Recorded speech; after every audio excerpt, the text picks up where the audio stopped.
an example of the Bible going by bloodlines, not names, but names matching to the bloodline.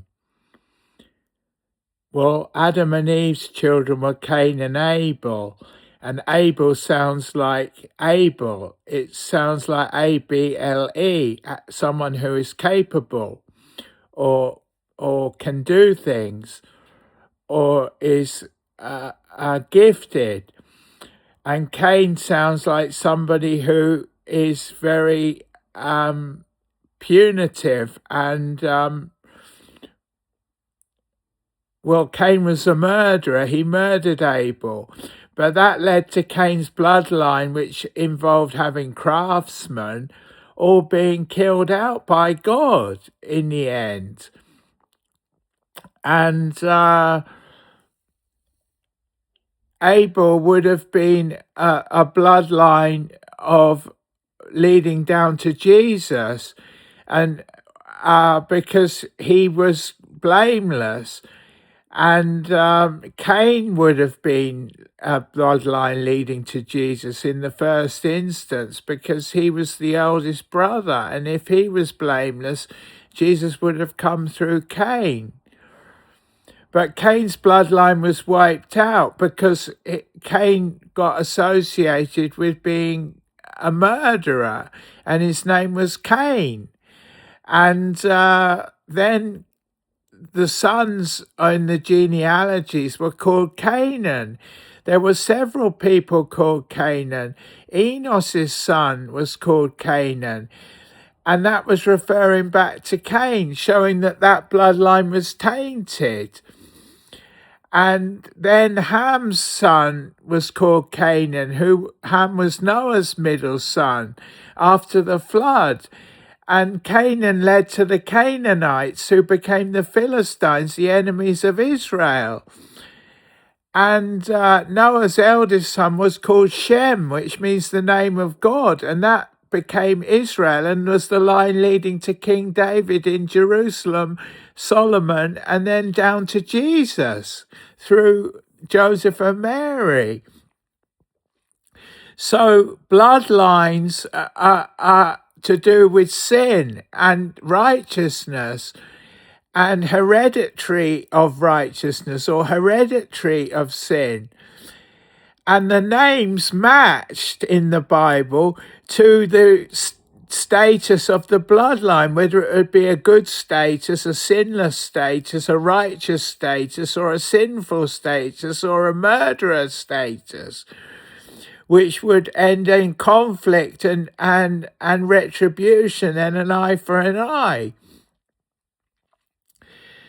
But the bloodlines were what God went by in the Bible. So that's an example that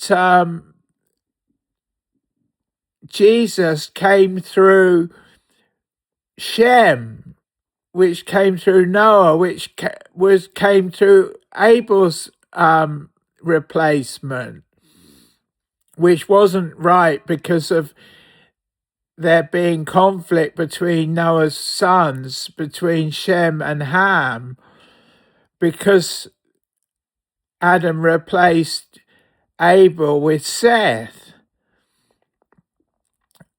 But there was still, Abel's line would have been a righteous line, and that's why he was called Abel, and it matched to what he was like, and his line would have been. And Cain was the eldest son, and his line would have been righteous if he hadn't been a murderer and been jealous of his brother. So the names of people in the Bible match the bloodline. But that is just coincidental because it's the bloodline which is what is important, not the name. But in the Bible, the names matched.